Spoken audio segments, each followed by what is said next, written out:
con mucho más detalle. Ahí, bien modo, listo. Entonces, la idea hoy es hablar o empezar a hablar básicamente de una tecnología que se llama MPLS. Yo, creo que fue Alejandra tal vez la que preguntó por ATM el martes, ¿cierto? O alguno de Sí, ustedes. profe. Vale, entonces MPLS es de alguna manera una solución a, a un problema que hay con las redes IP, específicamente con el tema del enrutamiento. Y para eso, pues tenemos que irnos un poquito hacia finales de los años 90, de los últimos años de los años 90, donde había como dos grandes tecnologías de red que eran sobre las cuales iban las redes IP. Esas tecnologías son una que se llama Frame Relay, que es una parte de lo que en algún momento se llamó la Red Digital de Servicios Integrados y que se conocía en su momento como Red Sí de banda angosta, porque digamos, sus máximas velocidades de transferencia llegaban hasta unos 256 kilobits por segundo aproximadamente. Y por otro lado estaba ATM, que ATM tiene una particularidad y era que era un sistema basado en celdas de tamaño fijo, de 53 bytes específicamente, y estaba asociado a lo que en ese momento se conocía como la red sí de banda ancha, la red digital de servicios integrados de banda ancha, que tenía tasas de transmisión entre 155 megabits por segundo hasta 622 megabits por segundo. O sea, en esa época estamos hablando de que un backbone de fibra tenía máximo 622 megabits por segundo. Si miramos los backbones de fibra hoy en día son de varios cientos de gigabits por segundo, o sea que para que se hagan una idea un poquito de cómo ha evolucionado este tema. Ahora, ¿por qué razón se diseñó ATM con una longitud fija de celdas? Era básicamente por un tema de enrutamiento, y es, vuelve y juega, estamos hablando de finales de los años 90, la capacidad de procesamiento de los enrutadores era muy, muy limitada. Entonces, en las redes de datos ya de alta capacidad, los requerimientos de memoria y las velocidades de procesamiento de los enrutadores eran muy bajas y las demandas de memoria eran muy altas. Y pensar en enrutar paquetes IP, así fueran IP4, pues era mucho más complejo. De ahí, y ATM, pues digamos que no ofrecía necesariamente la mejor solución. De ahí se plantea hacia finales de los 90, año 99, 2000 aproximadamente, si mal no recuerdo, fue cuando se propuso MPLS.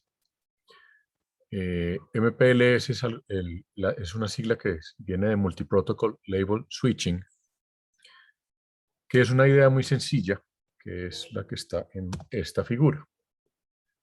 La idea de MPLS es, mire, yo tengo múltiples tecnologías, tengo red digital de servicios integrados, tengo servidores de acceso remoto, tengo un enrutador por acá, tengo la internet, tengo sistemas basados en DSL, tengo sistemas basados en Frame Relay, tengo sistemas basados en ATM, tengo por otro lado redes locales con tecnología Ethernet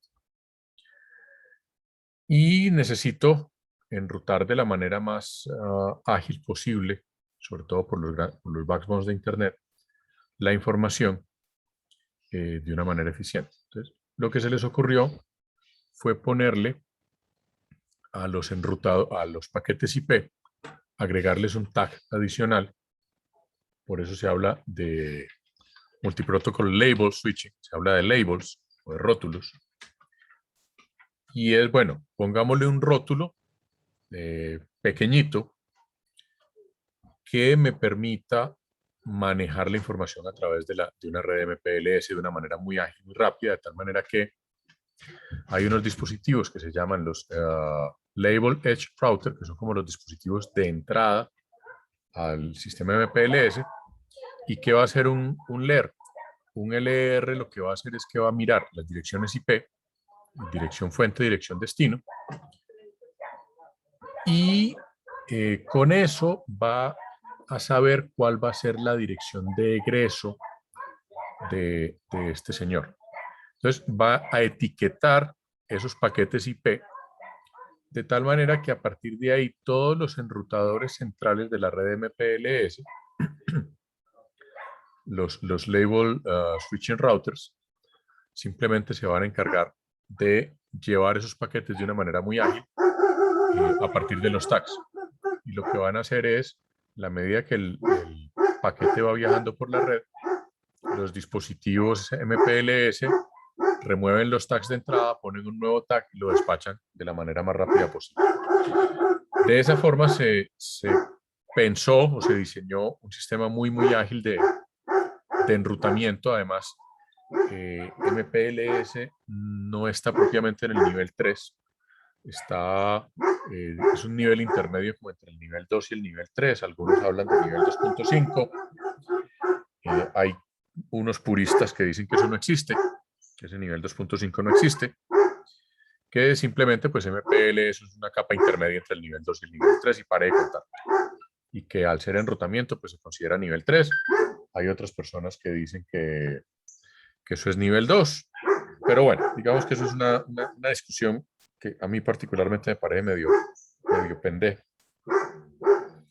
Pero bueno.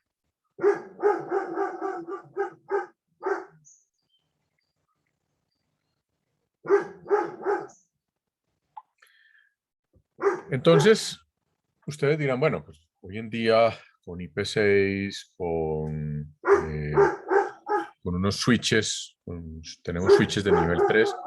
Acuérdense que en este momento estábamos hablando de que a nivel 3 lo que teníamos eran enrutadores, no switches, por lo tanto el enrutamiento se hacía por software. Hoy en día el enrutamiento se hace más por hardware. Y digamos la diferencia de un switch a nivel 3 a un enrutador es fundamentalmente la forma como se maneja la información. Pero bueno, esa es una diferencia más o menos sutil. Pero esto eran básicamente switches con una electrónica muy eficiente para manejar rótulos, labels. Y esa fue la idea fundamental de MPLS, que sigue funcionando hasta hoy. Es decir, hoy en día la gran mayoría de los grandes backbones de los operadores, de los principales operadores, siguen siendo redes MPLS. Puede que tenga más de 20 años la tecnología, etcétera, pero sigue siendo muchísimo más eficiente que manejar las direcciones IP normales. Y si le agregamos NAT, todas las pendejadas que se hacen sobre IP4, pues con mayor razón. Entonces, esta es la idea fundamental de MPLS. Como les decía, el concepto fundamental es el de los rótulos o labels, donde hay un dispositivo de ingreso, que es el Label Edge Router, o el enrutador de borde, también se le suele conocer, que mira la dirección IP, revisa su tabla de enrutamiento. Las tablas de enrutamiento aquí se manejan igual que en cualquier enrutador, se manejan los mismos protocolos de enrutamiento que ustedes ya conocen, que vieron en Redes 1. Son basados en OSPF principalmente. Y el protocolo se le denomina el Label Distribution Protocol, pero básicamente está basado pues, en un algoritmo de tipo OSPF. Lo que hace, como les decía, el bicho a la entrada es que pone los rótulos y los enrutadores pues se encargan de llevar este paquete a su destino por la ruta más rápida y además pues buscando rutas alternativas, es decir, si este dispositivo en algún momento, si esta ruta está congestionada, pues se busca una ruta alterna. Lo otro es que la ruta de ida no tiene que ser igual a la ruta de regreso. Entonces, pues, digamos, es muy eficiente y muy ágil en ese sentido. Características principales de MPLS, que en su momento no las tenía IP, y también aquí tenemos que hacer una observación, y es cuando se desarrolló MPLS en el año 2001 exactamente, IP no tenía manejo de calidad de servicio. Eso se introdujo en IP unos años después, 3, 4 años después, que se introdujo un campo que probablemente ustedes lo vieron en redes 1, que se llama el campo Type of Service, que es un campo de 4 bits en el paquete IP. Pero en ese momento no había, IP no soportaba calidad de servicio, entonces si se quería hacer manejo de calidad de servicio o diferenciación de tráfico para separar video de datos, en fin, ya están haciendo ustedes en su parcial, pues en esa época no existía en IP, MPLS sí lo implementó, entonces permitía desde un principio manejar distintos tipos de calidad de servicio, por lo tanto hacer ingeniería de tráfico, de tal manera que yo pueda establecer rutas específicas dentro de una red MPLS para ciertos tipos de tráfico. Y eso me permite entonces que la red MPLS sea muy segmentada y soporte distintos tipos de tráfico. También permitía soportar VPNs. Vuelve y juega. Hoy en día las VPNs normalmente se hacen utilizando IPsec o IPsec. En ese momento, las redes virtuales, las VPN, se manejaban fundamentalmente en capa 2 o en nivel 2 y MPLS permitía ya implementar VPNs. Y además, pues el soporte multiprotocolo, por lo que les explicaba, que no todas las redes en ese momento eran redes puramente IP, había muchas tecnologías al aire en ese momento, protocolos propietarios, redes propietarias de Windows, por ejemplo, con NetBIOS, redes Novel Network con unos protocolos que eran IPX y SPX, había todavía redes X25 funcionando, sobre todo principalmente en Europa. Entonces, era bastante importante el tema del soporte multiprotocolo en ese momento. Hoy por hoy, el 99% de las redes son redes puramente IP, entre otros casos porque ya los sistemas operativos son IP nativos. En el año 2001 ningún sistema operativo era IP nativo, todos tenían algún tipo de pirueta para implementar la parte de conectividad. Los sistemas operativos como Windows en ese momento, el tema de conectividad era complicadito. Estábamos apenas saliendo de Windows 98, entonces el tema de la parte de conectividad en Windows era todavía muy, muy propietaria. IP se montaba sobre el protocolo de Windows, sobre el NetBIOS. Entonces, todo eso, digamos, llevó a que fuera bien importante el tema de soporte multiprotocolo.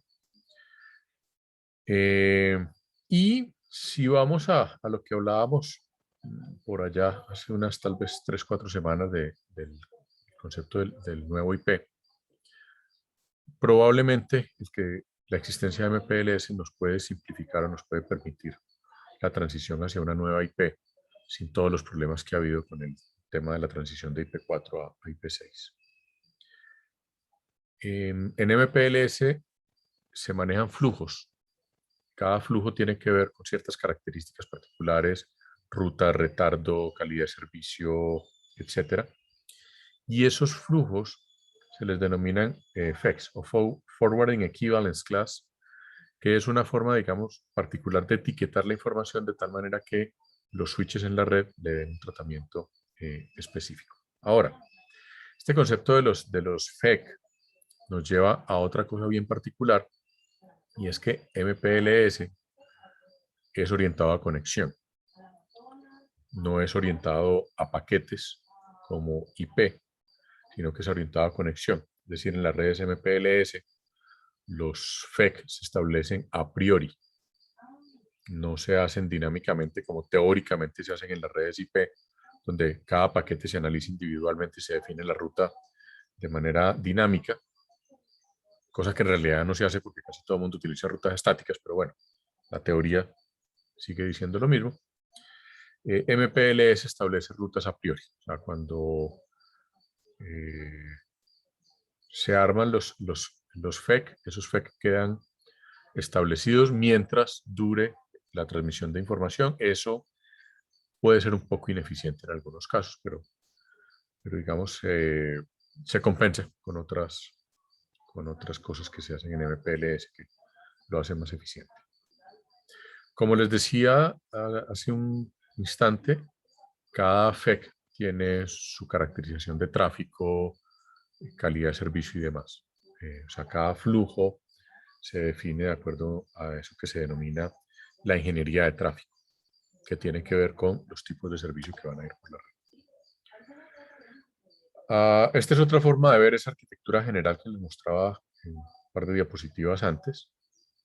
Aquí se ilustra un poquito el que los paquetes IP o lo que va por acá lleva cada uno su etiquetica, lleva su etiqueta y se mueven por la red MPLS. Esto aquí es un enrutador normal. O sea, si yo tengo una red como la red de la universidad, por ejemplo, tengo que tener necesariamente mi enrutador para poder conectarme con el proveedor de Internet. Es muy raro que aquí, por ejemplo, un proveedor me ponga un enrutador de borde, un LER, salvo que esta red sea una red bastante grande o con unas características particulares.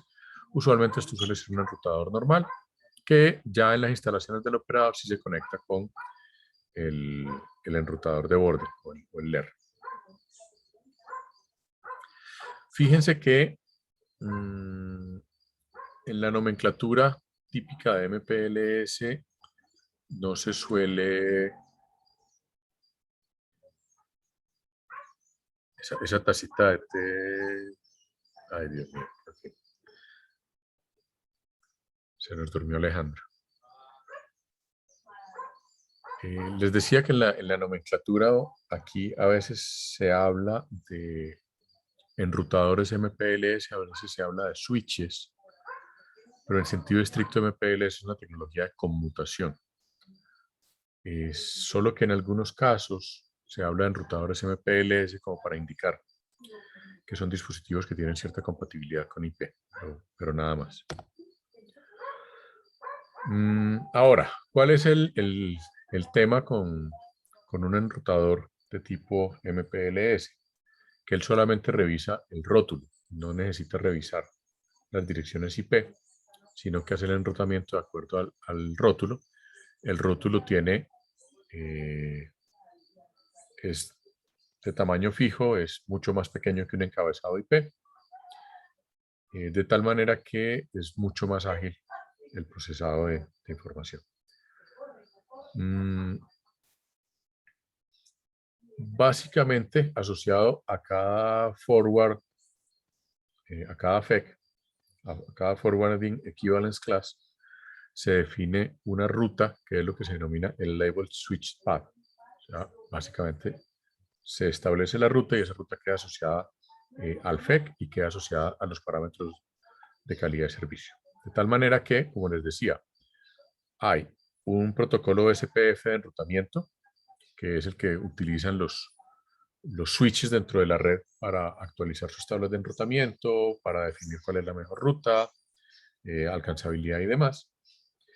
Y hay otro protocolo que se denomina el Label Distribution Protocol, que también se basa en un protocolo ampliamente conocido como es el RSVP,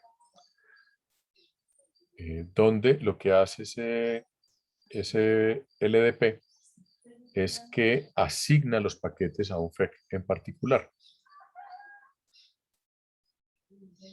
Porque una de las desventajas que hay con respecto al MPLS es que como los paquetes son tan pequeños, no hay muchas direcciones que se puedan manejar dentro de MPLS. De tal manera que los labels solamente pueden funcionar dentro de la red del mismo operador. Si ya hago un cambio a una red de otro operador, tengo que hacer otro procedimiento porque los labels se pueden repetir. Entonces ahí se utiliza ese Label Distribution Protocol, que como les digo, pues normalmente suele ser una variable de este protocolo RSVP, que es el Resource Reservation Protocol, que está en un protocolo de nivel 3, muy relacionado con IP, o sea que estoy asumiendo que ustedes lo conocen, y si no lo conocen, pues péguenle una buscadita. ¿Cómo funciona esto? Cuando un paquete llega a la red, el enrutador de borde lo primero que hace es que le asigna ese paquete un forward equivalence class de acuerdo a ciertas características del paquete. Le asigna la ruta, o sea, el LSP, y le pone el label. Y ese label básicamente lo que le va a decir a los demás switches es pues, por dónde debe ir esa información.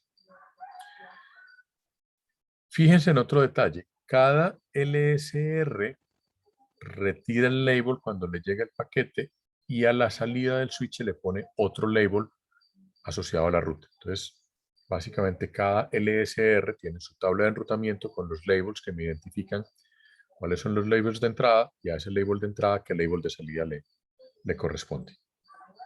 Eso parece no ser demasiado eficiente, pero fue la forma como en su momento decidieron que funcionara eso y al final pues, sí resultó ser una forma pues, bastante eficiente. Y el último dispositivo de la red, cuando ya ese paquete va a llegar a su destino final o va a llegar al siguiente enrutador de borde, lo que hace el LSR de salida es que le quita el label, revisa la dirección IP y ya lo entrega en su destino. O sea, el enrutador de borde de salida lo que hace es que quita el label y ya entrega el paquete donde corresponde.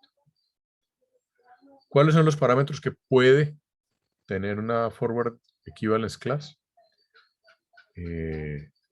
Direcciones IP fuente y destino o direcciones de red, puertos, ya que también lee protocolos como TCP o UDP, identificación del protocolo IP, qué versión de protocolo es, o sea, en MPLS ya se consideró IP6. Recuerden que IP6 fue publicado por primera vez en el año 98, así que cuando ya se desarrolló MPLS, pues ya IP6 estaba casi como está hoy en día. IP6 ha sufrido muy poquitas modificaciones desde que se planteó en el 98 hasta nuestros días.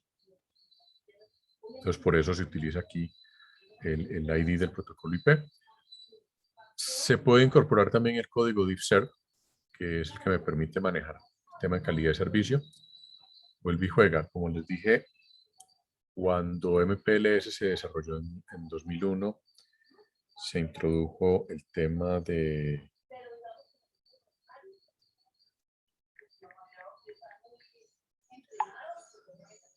se planteó el tema de calidad de servicio. IP no lo tenía, pero ya se estaba discutiendo, ya en IP se estaban discutiendo dos mecanismos de manejo de calidad de servicio. Una que se llama IntServ, por servicios integrados, que si alguno de ustedes de pronto está viendo en este momento redes convergentes, probablemente han tocado algo tanto de IntServ como de DiffServ. Y la otra estrategia que se estaba discutiendo en IP era el DiffServ, o servicios diferenciados, que fue el que finalmente quedó, o el más utilizado y quedó estandarizado en el campo de tipo de servicio del protocolo IP. Y finalmente, pues si es IPv6, pues entonces un flow label que es equivalente al tipo de servicio. Vuelve y juega. En ese momento, IP4 no manejaba calidad de servicio, pero IP6 sí. ¿Qué fue lo que pasó? Que en vista de que la transición a IP6 ya se veía que no iba a ser tan fácil como parecía, entonces empezaron a hacer modificaciones a IP4 para manejar también calidad de servicio. Por eso en IP4 el campo se llama Type of Service, mientras que en IP6 se denomina Flow Label.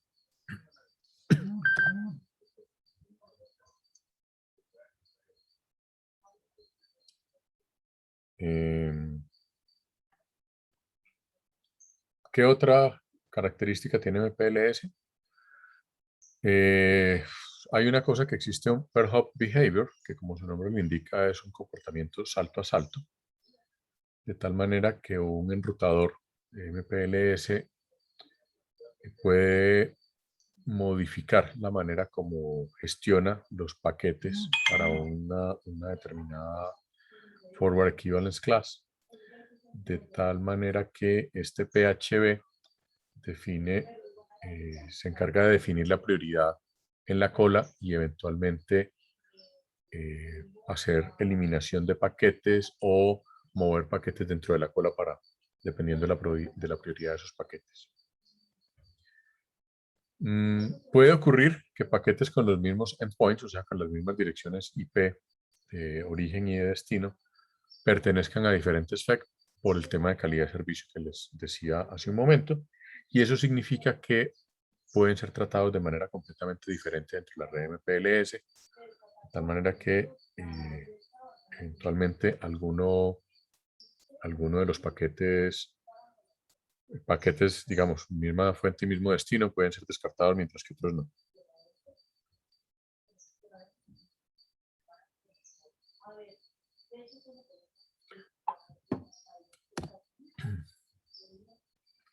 La principal característica de la etiqueta es el tamaño, son solo 20 bits. Como ya les había dicho que, digamos, aquí el tema es que son etiquetas pequeñas comparadas con una dirección IP. ¿Cuántos bits es que tiene una dirección IP? A ver, muchachos. ¿Quién me da el recorderis?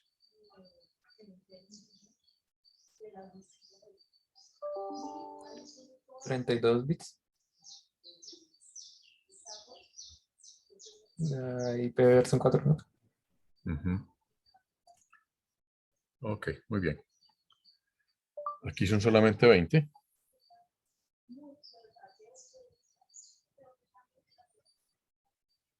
¿Qué tienen? ¿Qué hay en esos 20 bits? Básicamente tiene lo siguiente. Un valor de la etiqueta o un label. Un uso experimental, que son estos 3 bits. Un identificador de parte inferior de la fila, que es básicamente un flag, una bandera de parte inferior de la fila.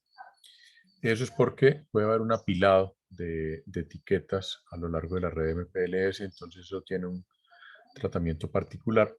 Y la parte inferior de la pila lo que le dice al enrutador es que básicamente él es el último de la cadena, y eso le dice al enrutador, uno, que es un enrutador de borde; dos, que al ser el último de la fila, pues tiene que leer el campo de dirección de IP y enviar el paquete de acuerdo a eso. Y lo último es lo que se denomina el tiempo de vida, que es para evitar que un paquete se quede dando vuelta en una red MPLS por siempre. Entonces es un tiempo de vida que se especifica en saltos. En este caso son 8 bits. Eso significa que después de un cierto número de saltos, cada que un label pasa por un switch, se va decreciendo este TTL. Cuando el TTL llega a 0 y no se ha llegado a la salida de la red, se descarta la información. Esta es la forma general de manejo de los paquetes o de los labels. Entonces, aquí tenemos, por ejemplo, dos clases de equivalencia, la A y la B, que llegan al switch de entrada, al switch de borde o al enrutador de borde. Y este enrutador de borde tiene un identificador de salida y le pone pues un indicador que me dice para dónde va esto. Este, que es digamos el puerto de salida, va a ser el puerto de entrada aquí. Tiene otro identificador aquí en este punto. Tiene un rótulo de salida que en este caso lo marco con el número 9. Y lo que va pasando, por ejemplo, es que este llega aquí. Aquí se le marca otra vez. Este es el 0, entonces está marcado con el 0, va por acá. que queda rotulado con el 9 y este que tenía el 1, o el 7, viene por acá por esta otra ruta. Y al final, pues simple y llanamente, bueno, en este caso este es el nodo de egreso, que ya lo que tiene es una dirección IP y ya quita toda quita la última etiqueta y lo despacha hacia la red IP. Lo del apilado de etiquetas, de pronto bueno, lo voy a mencionar muy rápidamente. La idea es que lo miremos con un poquitico más de detalle, tampoco demasiado. Pero como les decía, una de las posibilidades que nos da MPLS es que puedo apilar etiquetas en una pila que se llama de tipo LIFO, o sea, last in first out, de tal manera que es como una pila donde yo voy montando cosas una encima de otra, y luego para sacar las etiquetas pues tengo que ir quitando de arriba hacia abajo. Entonces la última que llegó pues es la primera que se va a retirar. Y eso lo que me va a permitir es anidar rutas dentro de rutas, de tal manera que se puede hacer túneles, sobre todo para el manejo de las VPNs, de tal manera que yo puedo desde una red MPLS armar un túnel utilizando una pila de etiquetas para que pase por otra red MPLS sin que esa otra red MPLS llegue a saber exactamente qué hay, qué contenido tienen esos paquetes, ni siquiera puedan mirar en ningún momento la dirección IP, sino que simplemente le dé un tratamiento y lo mande a otra red MPLS. Entonces eso, aparte de que le da un nivel de seguridad interesante, pues me permite manejar también un esquema de interconexión entre redes MPLS sin necesidad de que medie el protocolo IP entre esas redes MPLS.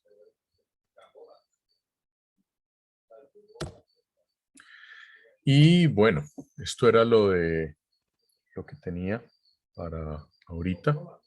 Como les digo, es una muy breve introducción. Si me permiten un segundo, yo les muestro el Moodle.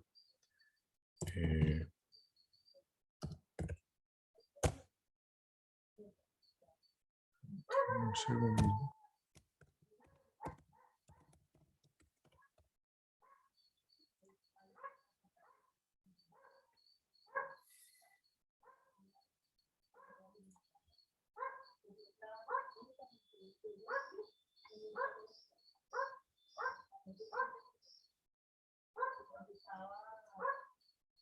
Si nos vamos aquí, ¿qué se me hicieron? En esta carpeta. Uy, volvió Alejandra, maravilla. En esta carpeta hay una subcarpeta que está todo lo de, donde está todo lo de MPLS. Listo, entonces este archivo es básicamente de donde sale la presentación que les acabo de hacer. Por ahí en un 90% sale de este IPJ. Yo les había ya mencionado el IPJ, pero se los vuelvo a mencionar. Esto es una revista que se llama el Internet Protocol Journal. Es una revista que originalmente la publicaba Cisco. Hoy en día se publica de manera independiente, pero sigue existiendo, sigue teniendo mucho soporte de Cisco. Anteriormente llegaba en formato tanto impreso como digital, hoy es solamente digital. Les recomiendo mucho esta revista porque es una revista no tan técnica de pronto como las de IEEE, pero suficientemente técnica. O sea, es una mezcla entre, o sea, son artículos usualmente tutoriales, usualmente de muchísima actualidad, y con un nivel técnico pues adecuado, o sea, son artículos técnicos. Pues aquí está básicamente el artículo que les digo sobre MPLS, es este. Aquí está todo lo que les dije, la gráfica, lo que está en la presentación, toda la explicación. Aquí están todos los detalles del formato del label. Bueno, el formato del label lo tomé directamente del IETF, del RFC. Pero bueno, aquí está bastante resumido y bastante bien explicado cómo funciona MPLS, entonces les recomiendo pues, que le peguen una miradita a esto. Y aparte de eso, hay otros artículos, bueno, están los RFCs, varios RFC relacionados con MPLS. El más reciente de todos es este 8012, que ya no me acuerdo exactamente de qué año es. Lo tenía en...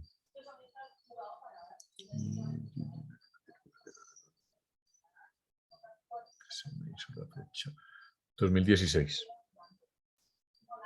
Fíjense que es un RFC relativamente reciente, hablando todavía de haciendo actualizaciones a MPLS, básicamente haciendo actualizaciones del protocolo de enrutamiento. Y vi un concepto que se llama, que bueno, aquí lo llaman pseudo-wire. Originalmente el nombre fue Virtual Wire, un concepto, entre otras cosas, desarrollado por un ingeniero de Sun Microsystems, colombiano, entre otras cosas, que fue como uno de los primeros protocolos de manejo de calidad de servicio de voz sobre IP sobre redes de paquetes.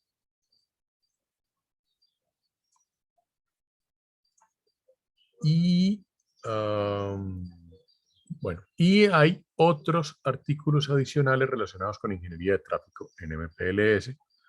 Luego les pegamos una miradita a esto. Pero entonces les recomiendo que le peguen una miradita a este artículo de MPLS. Algunas de estas actualizaciones del LDP para IP6. Y luego pues, discutiremos algunas cositas adicionales de MPLS y miraremos un poco más el tema de ingeniería de tráfico. ¿Listo?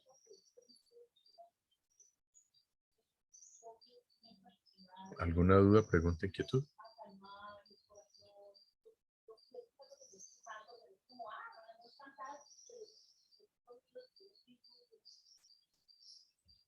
Por ahora no, profe. Ok. Listo.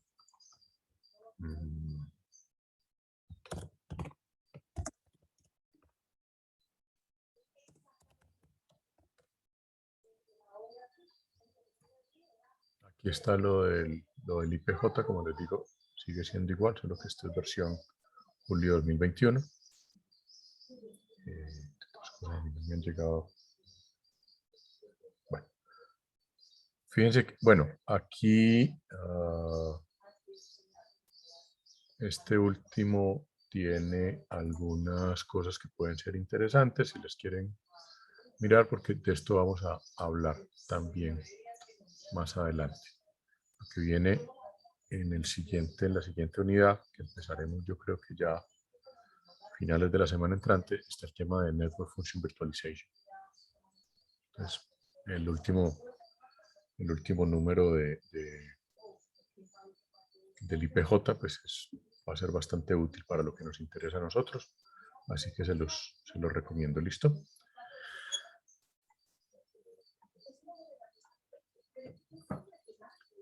Bueno, muy bien.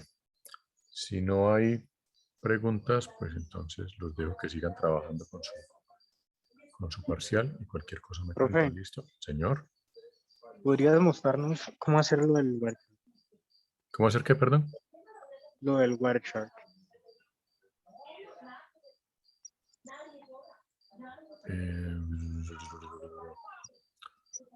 ¿Cómo hacer qué con el Wireshark? Lo de sacarlo, el consumo de cada servicio. Dame un segundito a ver si mi Wireshark arranca. Ve, pero ¿por qué es que lo vas a hacer con Wireshark Post? Para tener una medida como de lo que vos gastas. Es así como sacar una medida más práctica del gasto de cada servicio.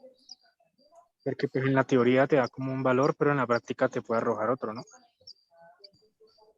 Entiendo. A ver, profe, entonces con lo que, de lo que te entendí, entonces como con lo que te mandé estaría bien, ¿no? Sí, señor. Ah, listo, profe.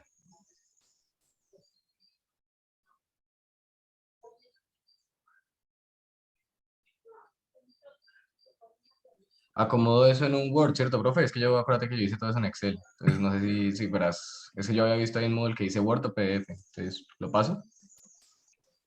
Eh, sí, sí, mejor si lo puedes pasar mejor. Listo.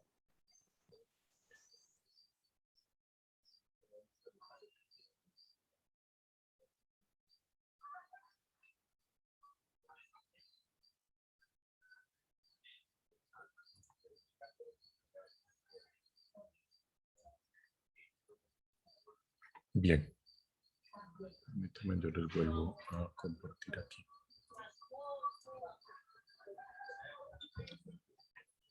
Si ustedes se fijan aquí, hay una opción.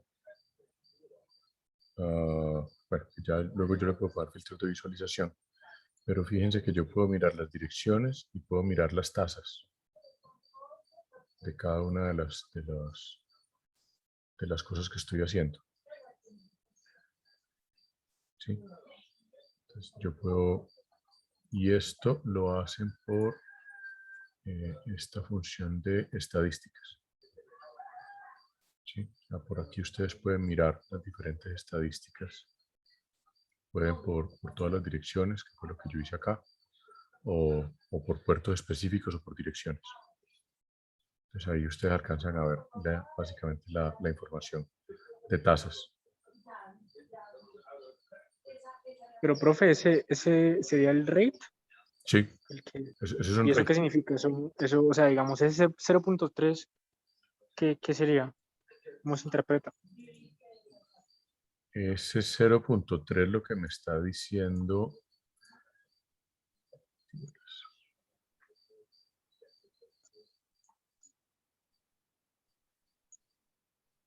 Por ejemplo, este,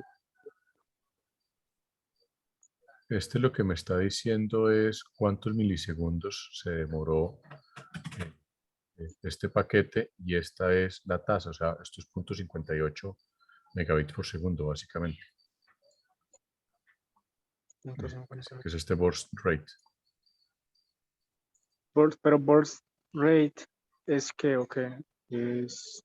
Es la tasa de la ráfaga, o sea, es un paquete o una ráfaga de paquetes, cuál es cuánto consume. ¿Y eso está en megabits? Eso está en megabits, sí. O sea, serían 0.58 megabits. Sí. Pero si yo quiero, digamos, sacarlo de un paquete en específico, como para determinar qué es, digamos, el Netflix como tal. Vos puedes, fíjate que vos podés, aquí cuando te vas a las estadísticas, vos podés mirar por destinos y puertos. Entonces, si vos sabes cuáles son las direcciones IP que estás buscando, o por tipo de protocolo, o por dirección fuente y destino, entonces ahí vos podés filtrar. La la dirección fuente y destino sería la dirección del equipo y la de destino sería la del La del enrutador, ¿no? servidor. La del servidor. Ah, ¿no es la del enrutador mío? No necesariamente. Bueno, si estás haciendo NAT puede ser un poquito más truculento, pero puedes identificar la dirección del servidor de Netflix. Que es o sea, finalmente la dirección destino es la dirección del servidor de Netflix. Entonces me tocaría hacerlo con el lookup, Sí. look, ese. Ujú.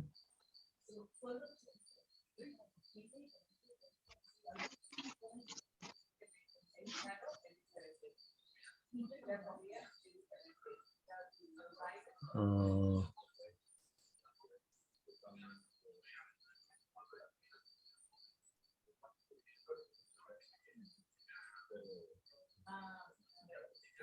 Ve, profe, yo tengo señor, una pregunta. Eh, ¿cuál? yo teniendo el tamaño de la cola, ¿cómo podría saber cuánta capacidad de red necesito en el canal? Porque el tamaño de la cola lo que te dice es cuántos bits o bytes tenés acumulados. Entonces, básicamente lo que se debe hacer es tratar de que la cola no crezca. Y eso te da la ecuación de equilibrio, que es cuántos bits por segundo necesitas a la salida para que la cola deje de crecer y se mantenga o en cero o por lo menos en un valor estable. Pero entonces el tamaño de la cola también dependería de, digamos, en el generador que yo mandé, uno podría definir El tamaño de la el cola depende. porcentaje de El los tamaño de paquetes, ¿no? el tamaño de la cola depende del generador que estés usando y de la tasa de salida. Si la cola crece, es porque la tasa de llegada es mayor a la tasa de salida. Vale. ¿Eso es una ecuación para eso? ¿Hay una ecuación para eso? En específico. A ir probando. O sea, básicamente lo que tienes que igualar es o sea, encontrar cuál es la tasa de salida para que la cola deje de crecer. Si vos Listo. si vos estás generando una cola, en algún momento tenés que saber cuál es la tasa de llegadas a esa cola. Entonces lo que tenés es que igualar la tasa de llegadas a la tasa de salida. Listo, profe. Pues. Profe, cualquier pregunta, digamos, te puedo mandar un ejemplo por WhatsApp, no hay problema. Sí, no hay ningún problema. Ok. Y si hace falta, mañana o el sábado podemos hacer otra sesioncita de dudas. Me avisan por el WhatsApp.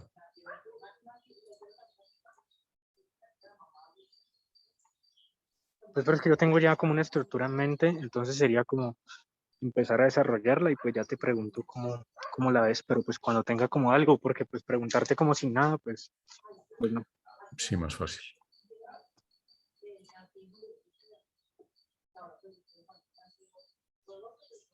¿Listo?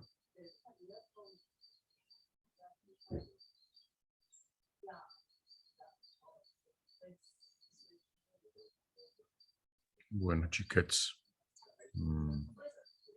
Por mi parte no era más.